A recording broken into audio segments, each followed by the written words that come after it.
Je vais vous exposer un petit peu ce que je pense du cas Akainu. Akainu, scénaristiquement parlant, il serait intéressant qu'effectivement ce mec-là soit supérieur, voire bien supérieur aux amiraux. Un amiral, on l'a bien vu, Kizaru représente parfaitement le niveau, il a dit « Rayleigh vieux, je suis plus faible que toi », il n'y a pas de débat. Rayleigh vieux, qui est plus faible qu'Yonko, est supérieur à un amiral. Ok, il n'y a pas de débat. Donc Akainu égale Kizaru égale Aokiji. Il n'y a pas de débat. Tu vas pas me dire que comme par hasard, Kizaru il est en dessous, on sait pas pourquoi. Ils ont niveau Yonko, lui il aura un niveau commandant, on sait pas pourquoi. Niveau amiral, on sait pas pourquoi. Il n'y a pas. Maintenant, scénaristiquement, il serait intéressant qu'effectivement Akainu soit supérieur. Le problème, c'est qu'il a mis 10 jours à battre Aokiji. Ok, on va dire, à la limite, il était un tout petit peu supérieur à la fin, ou à mon avis, il a dû faire un coup en traître. À mon avis, si tu mets 10 jours à battre quelqu'un, il a battu soit parce que les deux étaient KO, soit il a mis un coup bizarre en traître, voilà, on sait pas. Donc, jusqu'à preuve du contraire, voilà le niveau d'Akainu. Jusqu'à preuve du contraire, je le répète, il a le niveau d'un mec qui dit à Rayleigh vieux, je suis plus faible que toi, c'est un fait.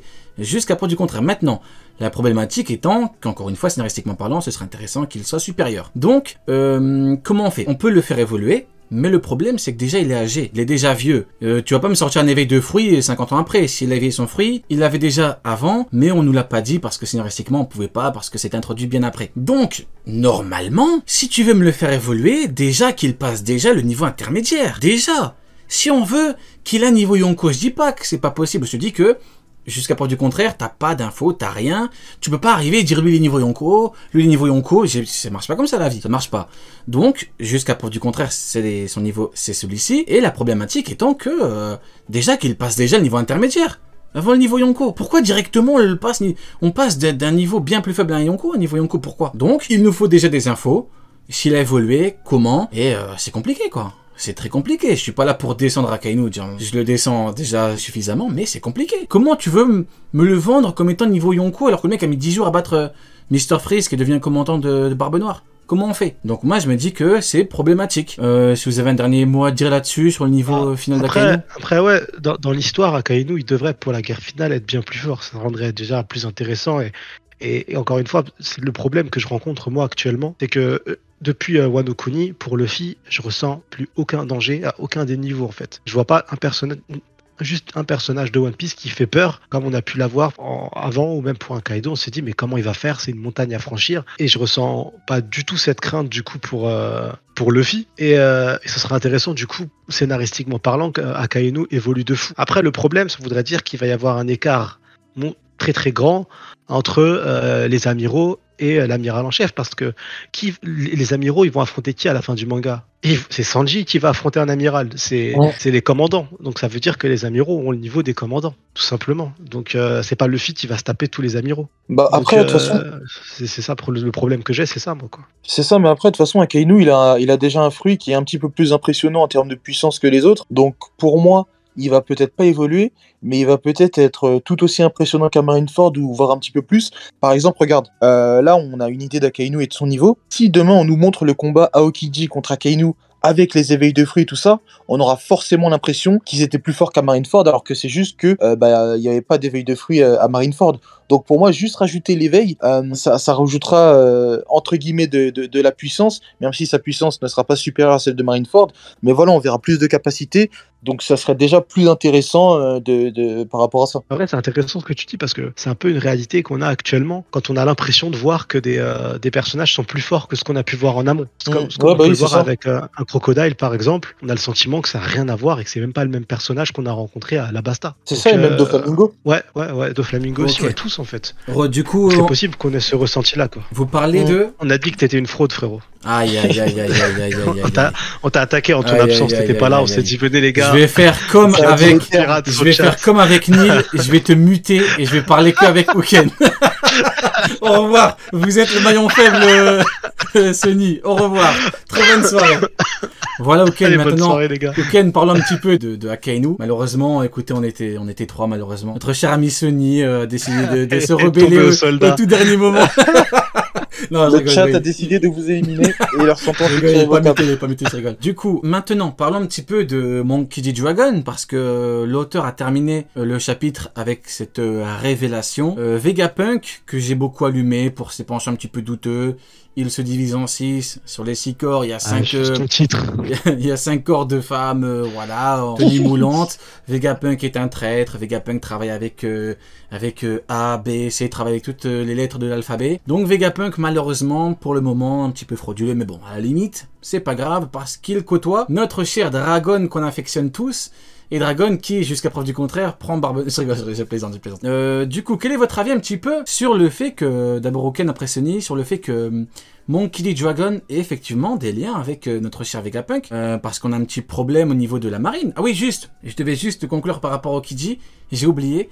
J'ai l'impression que Monsieur Shiroda nous écoute, m'écoute, parce que, je suis désolé, il est en train de chier sur la marine depuis plusieurs mois. On a eu Aramaki qui a fait le grand, elle s'est fait humilier par Shanks. T'as Akainu qui ne fait que crier derrière son bureau, c'est l'amiral en chef, mais il fait genre j'ai une excuse, je peux pas y aller, alors que c'est faux. Tu donnes tes ordres, si t'es content, tu mets quelqu'un à ta place et tu pars. Rokugyo ne le respecte pas, il fait des trucs de ouf sans lui dire. Fujitora, Akainu lui a dit tu reviens pas tant que t'as pas ramené la tête de Luffy. Finalement, quand il y a eu une potentielle alliance de Yonko et de Big Mom, il s'est chié dessus, il a dit oh Fujitora, ça va? Tu veux un thé? Tu veux des gâteaux? Compliqué. Et le dernier truc, c'est que Aokiji est devenu un vulgaire commandant, pour reprendre les termes qu'on employait, que les gens employaient pour dire que les amiraux sont trop forts. Aokiji est devenu un vulgaire commandant, un simple commandant d'Ayonko. Donc j'ai l'impression que, si en plus t'ajoutes à ça le fait que Vegapunk, Mercato, tout dernier moment, Mercato de ouf, Dragon, a payé la clause libératoire de Vegapunk, hop, il le prend, c'est une dinguerie. Je me dis, la marine, elle peut tomber à tout moment, mais que reste-t-il de cette instance ? Que reste-t-il? Tous les amiraux sont finito, Fujitora finito, tous sont finito, même Garp et Sengoku finito. Que reste-t-il de cette instance? Je vous le demande. Du coup, ça rejoignait une question par rapport à Dragon. Si Dragon prend le meilleur élément du côté de la marine, parce qu'il faut dire la vérité, quel est le meilleur élément du côté de la marine? C'est pas Sengoku, hein. C'est pas Akainu, hein. C'est Vegapunk, hein. Vegapunk, il a ramené un mini Mihawk en une action, meilleur palmarès que le grand Mihawk, hein. Donc, que reste-t-il? Très compliqué. Du coup, Ken, ton avis un petit peu sur Dragon, Vegapunk, moi je trouve ça fascinant. La marine, c'est devenu n'importe quoi. Dis-nous, du coup, Ken. Du coup, par rapport à ce qu'on sait là actuellement sur Vegapunk, j'aimerais bien que la théorie de Neil se confirme. Par rapport aux différentes personnalités, certains qui travaillent avec ci, d'autres qui travaillent avec d'autres personnes, parce que comme tu l'as dit, si on enlève Vegapunk au gouvernement mondial et à la marine, surtout à la marine, franchement, il reste plus grand-chose. T'enlèves les séraphins, les pacifistes, tout ça, c'est compliqué. Après, moi qui avais un petit peu allumé Dragon, je comprends un petit peu mieux pourquoi il a dit à Kuma, Kuma, qu'est-ce que tu as vu? Et du coup, on peut potentiellement avoir une explication par rapport aux ordres de Kuma de protéger le Sunny et autres. Donc, par rapport à Vegapunk, parce que comment Dragon et Vegapunk échangent, vraiment, on voit qu'ils se connaissent depuis un certain temps. On n'échange pas avec quelqu'un comme ils le font là, même si c'est que quelques mots, avec quelqu'un qu'on vient de rencontrer ou quoi. Donc, ça se voit qu'ils se connaissent depuis déjà un certain temps. Maintenant, la question qui se pose, c'est pourquoi Vegapunk travaille avec le gouvernement mondial alors que c'est les ennemis numéro 1 des révolutionnaires. Oui, c'est très étrange. Hein. Ça c'est une grosse question. Maintenant, par rapport aux Séraphins, on voit qu'ils sont capables de remplacer les Shichibukai, donc pourquoi Vegapunk leur a donné son savoir pour faire des armes aussi destructrices? Il y a pas mal de questions. Pas mal de questions, pas beaucoup de réponses. Et beaucoup de questions que Akainu qui crie. Ok. C'est ça, et puis en plus, dernière chose, et puis en plus, comme c'est le numéro 1 de Vegapunk, qui je pense pas qu'il soit le corps principal, ça veut dire que c'est assez étrange. Ok. Sony, fais vite fait un test avec ton micro pour voir si. Ouais. On m'entend bien? Parfait. Donc quoi ton avis du coup sur Dragon, Vegapunk? Moi Vegapunk, j'ai pas changé d'avis. Pour moi, j'aime pas du tout le personnage en vrai. J'aime pas le personnage pour des raisons simples. C'est que même si c'est un révolutionnaire dans l'âme, il a fait des choses qui étaient pas nécessaires, tout simplement. Et les Sépharim, je trouve ça tellement malsain. Mais vraiment, je trouve ça sale, vraiment. Et ce qu'il a fait au Kuma, les pacifistas. Pour ceux qui savent pas, dis pourquoi. C'est parce que c'est des enfants en fait. Même si on dit c'est des adultes dans des corps d'enfants, ça reste des corps d'enfants. Et il en a fait des armes. C'est rien que ça, mêler enfants et armes dans le même bail. Je trouve ça ouf que ça choque personne en fait. C'est pervers. On a tellement l'habitude avec Akainu la fraude que tu sais, au bout d'un moment, il n'y a plus personne qui. Il y en a trop. Il y en a trop. Mais de voir par exemple une mini boa Hancock avec une tête d'enfant aller se battre, bah ouais, c'est envoyer un enfant et je trouve ça sale en fait, tout simplement. Donc l'idée elle-même, je la trouve horrible et Kuma, ce qu'il en a fait aussi, c'est horrible. Et donc même si on me dit oui, à la fin c'est pour que les pacifistas se retournent contre le gouvernement mondial, et très bien, mais ça voudrait dire que les révolutionnaires valent pas mieux que la marine en fait, et valent pas mieux que le gouvernement mondial. Ça veut dire que les révolutionnaires, pour gagner, ils ont décidé de créer une arme comme celle-ci en fait, comme les pacifistas. Et pareil, si on me dit que les séfarins c'est pareil en fait, c'est pour être redétourné par les révolutionnaires à la fin, bah c'est pareil. Ça veut dire que les révolutionnaires finalement ils valent pas mieux que les autres quoi. Donc ouais, vas-y, voilà vas-y. quoi. Par rapport à Dragon, tout à l'heure j'étais un petit peu virulent, mais j'ai dit les termes. J'ai dit que Dragon, ça fait 45 ans, sans exagérer, peut-être 55 ans, qu'on attend son entrée en scène, comme il le dit si bien. Le problème étant qu'au moment où il faut déclarer la guerre au Tenryubito et tout, il envoie Sabo et les 4 mecs avec le champ jetpack, on se rappelle, on s'était foutu de la gueule de Fujitora et de Rokugyo à juste titre, il faut le rappeler. Dragon n'est pas parti. Ok, l'explication, c'est comme très souvent dans One Piece, c'est une explication de pure puissance. S'il était parti, il aurait purement et simplement chié au sens premier du terme, figuré et propre du terme, sur Rokugyo et Fujitora, c'est un fait. Plus tu rajoutes Sabo, laisse tomber, dans tous les cas, foutu. Maintenant, en gros, j'ai dit que Dragon, on attend depuis 50 ans, mais il ne fait rien, et au tout dernier moment, a priori, il attendrait Vegapunk. Je me dis, bon, si t'attends pendant tout ce temps pour Vegapunk, au bout d'un moment, fallait bouger ton cul. Voilà. Maintenant, le problème, parce que je réfléchis à tout, je me dis peut-être que Dragon n'a pas été gâté au niveau des commandants. C'est-à-dire que Barbe Blanche, on a vu ses commandants, on a vu des vrais commandants en termes de niveau, on peut dire ce qu'on veut, on a vu à Marineford les rapports de force, voilà. Kaido, pareil, commandant de fou, on peut les sous-estimer, on peut dire que Queen c'est un danseur, Edo c'est un clown, si vous voulez, dans tous les cas il a le niveau, c'est confirmé. Big Mom pareil, même si malheureusement on en a déjà parlé, manque de palmarès et tout. Malheureusement pour Dragon, heureusement qu'il est Sabo, parce que je me dis Ivankov c'est un niveau Shichibukai, pour moi confirmé, pour moi j'y réfléchis, il n'y a pas de débat, on l'a vu avec Kuma, elle lui a dit n'oublie pas qui je suis, Kuma quand elle a combattu, sous-entendu, n'oublie pas que voilà j'ai ton niveau, ne crois pas que, puis il a pas réussi à lui faire très mal. Hein. Donc pour moi, Ivankov, niveau Shichibukai confirmé, c'est au niveau intermédiaire, en gros, entre vice et commandant. On dit oui, l'appellation est mauvaise, bon, si vous voulez, niveau de Flamingo, ou Kuma, si vous préférez. Maintenant, pour les autres, malheureusement, le champ jetpack et tout, Ivankov, Shichibukai, MDR, oui, mon frérot, va lire Marineford, tu vas comprendre. Du coup, au niveau des autres, champ jetpack, Morlaix, compliqué. Donc je me dis, il a pas vraiment été gâté au niveau des commandants Dragon. Donc comment peut-il faire peur à la marine au niveau combat à haut niveau, hein, parce que bien évidemment c'est comme pour un équipage Yonko.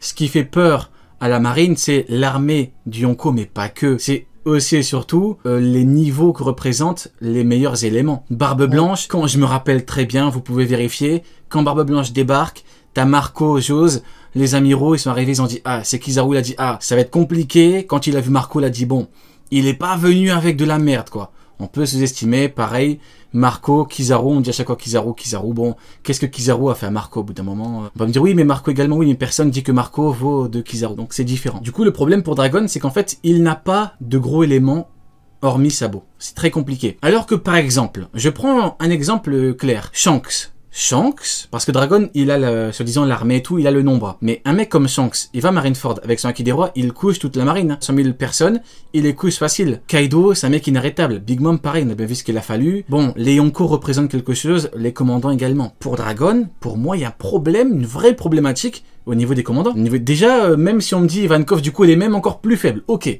Je pars de ce postulat-là. Ivankov, elle est bien plus faible qu'un Kuma. Les Revo, c'est de la grosse merde alors, hein. C'est de la merde du coup. Si le seul bon niveau confirmé, hormis Sabo, tu dis qu'il est nul, donc Ivankov, je me dis bon, comment on fait? C'est quoi ce groupe? Donc, je comprends que pour Dragon, ce soit compliqué en fait de faire des trucs de ouf.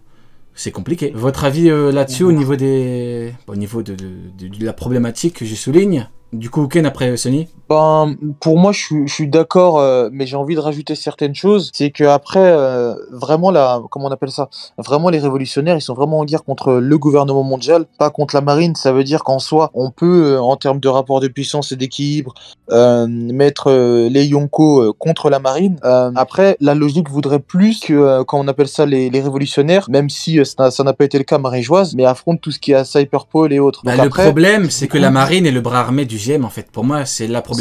c'est ça. J'ai réfléchi à ce truc-là, c'est intéressant. Mais je me dis, c'est le bras armé. Quand il y a un problème, on envoie... Enfin, si tu veux combattre Dragon, t'envoies pas Lucci, quoi. Je pense que t'envoies au moins un ou deux amiraux. Donc c'est compliqué, Bah ouais, je me dis comment on fait. Mais au niveau des commandants, pour toi, est-ce qu'il y a une problématique ou pas du tout? Est-ce que pour toi, c'est bien en termes de niveau? Bah, au niveau des commandants, il y a deux solutions. Soit vraiment les révolutionnaires, avec les commandants qu'ils ont là, ils vont pas vraiment avoir de gros affrontements. C'est vraiment, ils font leur mission en soum-soum et voilà, ils délivrent les pays un par un et ils se servent du peuple pour accroître leur puissance. Soit sinon, si vraiment on a un affrontement, au niveau des commandants, ça va être vraiment très compliqué. Exactement. C'est pas Shirley, je crois qu'elle s'appelle comme ça. Morlaix. Avec son... Non, comment elle s'appelle la fille là, avec son pouvoir avec les drapeaux là. Bellobetti. Ah oui, voilà, Bellobetti, je sais pas pourquoi je dis Shirley. Bellobetti là, avec c'est pas elle avec son pouvoir qui va pouvoir faire trembler ne serait-ce qu'un vice-amiral.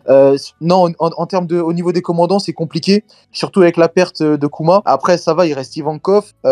Karasu, c'est vraiment avec son Kara design qui fait que on a l'impression qu'il est un petit peu plus fort que les autres.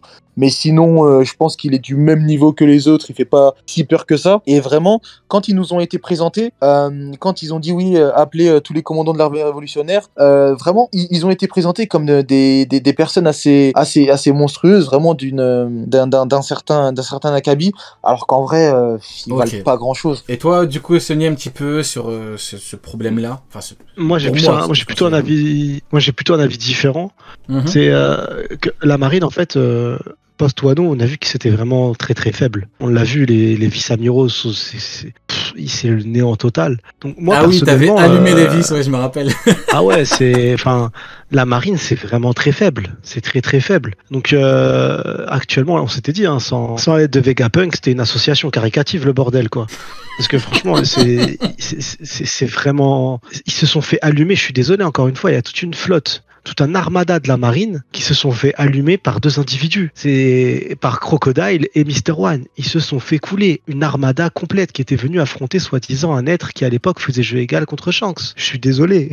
Actuellement, tous les Shichibukai sont en très bonne santé alors que la marine a tout donné. Ils ont tout envoyé. Ils ont même envoyé des Sépharins. Tout le monde va bien. Il n'y en a qu'un seul, on ne sait pas encore. Et le reste, ils vont tous très très bien. Tellement faible que... Toi, t'es parti sur le côté, j'avais ma marine, quoi. Toi, tu étais là pour anéantir la marine. Parce que du coup, je me dis, les révolutionnaires derrière, bah ouais, ils ont leur chance en fait. Ils ont clairement leur chance. Ouais, après, je veux bien. Vas-y. Qui est capable de rivaliser avec des amiraux, qui est capable même sûrement de vaincre des amiraux. Tu prends Dragon derrière, qui massacre du coup ses amiraux que Sabo. Forcément, il est plus fort que Sabo. Et Sabo, du coup, arrive à vaincre des amiraux, tenir tête à des amiraux. Donc, tu dis Dragon, ce qu'il leur fait, c'est chaud. Et après, je suis désolé, les vice-amiraux.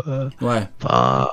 Les vice-amiraux, quoi, sans déconner. Enfin, c'est même les Tobiropo, broient des vice-amiraux. Voilà, c'est comme ça les choses. Alors, je veux bien qu'on me dise que les commandants des Révos ne sont pas faits pour combattre et tout. Mais la dernière fois que je les ai vus, c'était discuté parce qu'ils revenaient d'un combat justement contre des amiraux.